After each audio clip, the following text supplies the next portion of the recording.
Hello, Roger Martin again from Billings, Montana. This is a quick introduction to Liberty University. I saw one of their videos with Judge Jeannie Pirro, and speaking there. Um, didn't know that this was Brother Falwell, a university or foundation, or started this, and his son is continuing this. Didn't know it went into hundreds to thousands.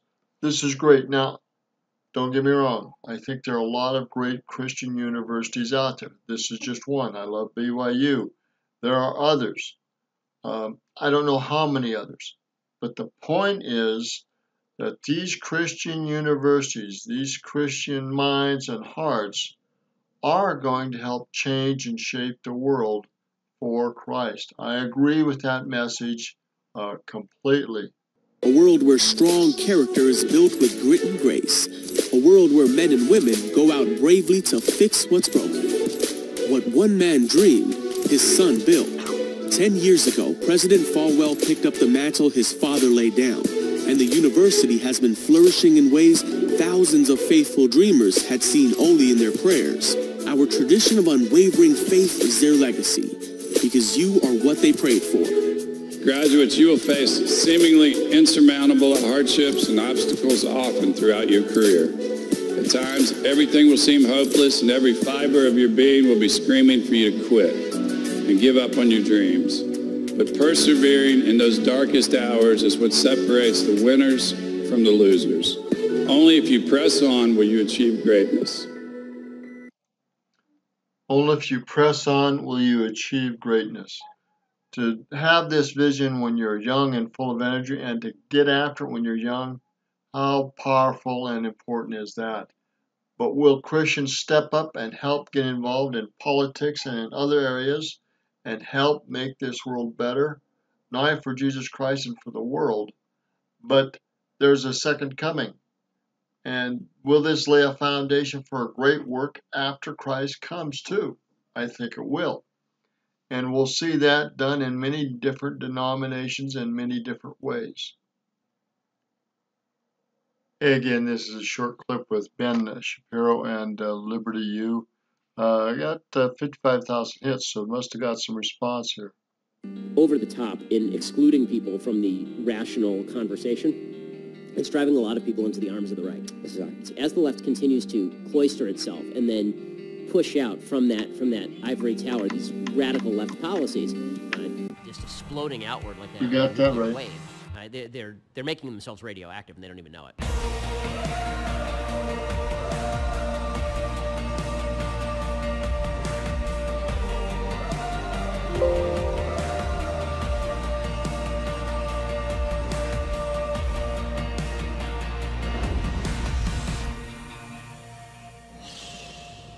Hey, so we just came off the convocation stage with the one, the only Ben Shapiro. Fantastic job. Thanks for being here. Well, again, thanks so much for having me. It's just unbelievable event. This is probably the coolest event that I've done, actually. This is pretty amazing. Wow. Are you kidding me? Man, you've spoken at a lot of universities. Oh, yeah. Been a lot of different places. We knew that you'd come into a place where you're certainly among a lot of friends. Exactly. A lot of fans That's here. a difference in kind from the very beginning. But I think, honestly, there's a reason that so many of our students really connect with you. I think you're a truth teller. I think you're a person who's kind of put your footings down and you tell the truth and let the chips fall where they may. And I hope so. I think that's attractive to people. You're also fun to listen to. You know, you're not just so academic. You know, thank you. I appreciate it. That you know, it becomes boring if you're not careful. And people just love to watch you. For lack of better terms, burn. You know, like the Thug Life videos are there because you really are the guy who's coined the phrase, you know, like the facts, you know, don't care about your feelings. Yeah, exactly. And so, first question right off the bat, as someone who is so known for that, you know, you've got a guy who comes out on a Q&A line after your, you know, talks and asks something ridiculous, and then you just double load, you know, tell the truth, and that's certainly a part of your persona, what you're known for. But yet, you're not looking to build a relationship with that person. That person is publicly asking you a ridiculous question. You're publicly correcting them. Right. But that's different when you live in LA and someone is a friend of yours. Someone is a neighbor that you disagree with. Or someone asks the same question, but they're asking it while you're sitting there and watching your kids, you know, at a ballet recital. And so can you gear down and talk to us about that Yeah. side of Ben? I mean, I think that, you know, one of the things that I've gotten better at doing over the years, when I was in college, it was probably all conversations were a lot like the conversations you see on tape. But as I've gotten older, what you realize is that you sort of have to take conversations as they come, and you have to deal with them at the level that they are happening. So every conversation that I start, even on college campuses, even the ones that end with a thug life moment, Right. They all start polite, right? They all start with a basic idea. We're going to have a discussion now, and usually it escalates to the point where there's a logical battle that happens. But you have to determine whether you want a relationship with the person you're talking to. If so, is the best way to convince them to alienate them, or is the best way to convince them to offer them some ideas that are food for thought? Do they like confrontational thinking, or do they prefer to be kind of gradually convinced? You really do have to tailor the method to the message, and I think that Right. that's and to the recipient. So that's one area where I've always said that to folks. I mean, there's some conversations, frankly, that are not worth engaging in. I mean, there are certain people who you're friends with, and if you have a political conversation, you will no longer be friends with them by the end of the conversation. So is it really worthwhile having the conversation knowing things are going to take a wrong turn, or are you better off just saying, listen, let's talk about baseball or something?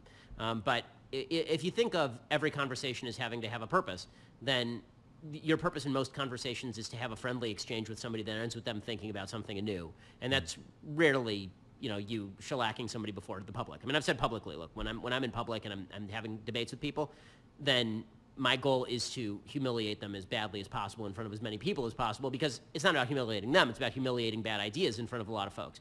But in a private conversation, it's the opposite. You don't want to humiliate anyone or make them feel humiliated. Yeah, I've watched that even today. I mean, you've been in several conversations just in backstage and around it with people that maybe you didn't see eye to eye on, but you were so gracious and so hospitable. I do my best, yeah. Yeah, and I actually think that there is such a lesson there, that there is someone who maybe in a public setting has a public conversation, and that could look aggressive because neither one is really interested in community, Right, right. But then there's this other one right here, this other conversation where, again, it's someone that you don't even, sometimes you're not even looking to win the point as much Right. as you really want to get to know the person. That's right. And you have to have your radar on as far as where people are willing to move and where they're not willing to move. Because there are certain viewpoints where, if you push them a little bit, then they can move into an agreement area. Yeah. And there are certain viewpoints where it doesn't matter how hard you push on that point. They're not moving off that point. And the harder you push, the more they're going to resist your overtures on any other point as well. So there's a fair bit of tactical, smarts that are involved in having any sort of conversation that's going to be useful. You're such a prophet of culture. I mean, so many times I've watched your show or listened, and you've talked about something that's to come, and then it's come in to fruition. And so I'd love to hear your take. A couple of years ago, President Obama was running on things that today, we it's realize same-sex marriage. Yeah, exactly. Exactly.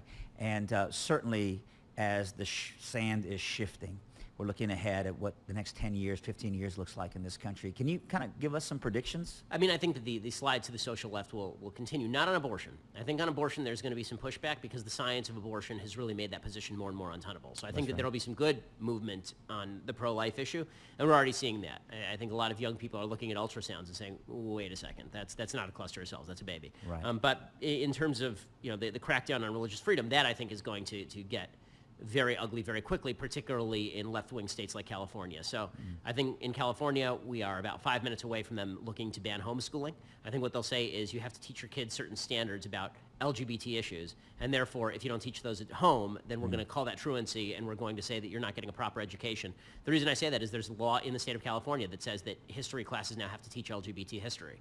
And I think that that's going to be extended to verification for homeschooling. I think the churches are going to have their nonprofit status revoked if they don't abide by rules about same-sex marriage, for example, or covering abortifacients. So I think that the compulsion of government on religious people is going to get stronger and stronger, particularly in left-wing states, because the left has decided that compelling religious people is not actually compulsion, it's enforcement of tolerance. They've decided that they don't have to be tolerant of religious people because religious people are, of course, intolerant, and so we have to stop those religious people from acting in the ways they see fit. There'll be more and more cases like, obviously, the case in Oregon with the bakery that's been forced out of business because they weren't going to cater a same-sex wedding. I wouldn't be surprised if some federal courts start to greenlight that sort of action. Right. Anti-discrimination law is going to be used as a club against religious people. You could see hate speech laws attempting to be written Like up. in Canada. Right. Like in Canada.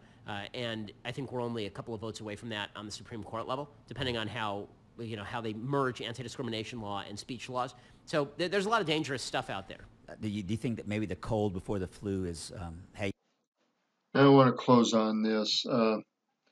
This religious area, I've seen it getting worse and worse for decades, especially this last decade, the last 10 years, probably the last 5, 6, 7 years. I think Ben is pretty accurate in this prediction.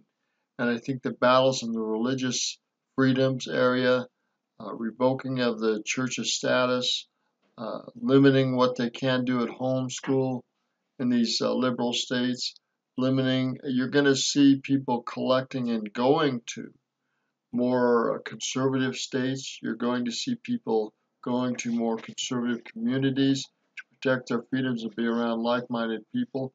And I think you're going to see more liberal people doing the same thing in liberal areas. And I think you're going to see a more divided and diverse nation in these areas, unfortunately. Again, this is Roger Martin from Billings, Montana. Appreciate this video from Liberty University. And again, I say that Christians are going to be more and more important as time goes on. What they do and how they do it is going to become more and more critical for moving things in a more conservative way and uniting people in that conservative way. What the general population will do is they will have to choose between these radical liberal ideas and more conservative areas. And they'll have to choose which way they want to go. The middle ground will be quickly snuffed out in the future, and you'll have to choose to go one way or another. There won't be much middle ground, if any. And I know that's going to make many people uncomfortable, but I believe that is what is exactly going to occur in the near future.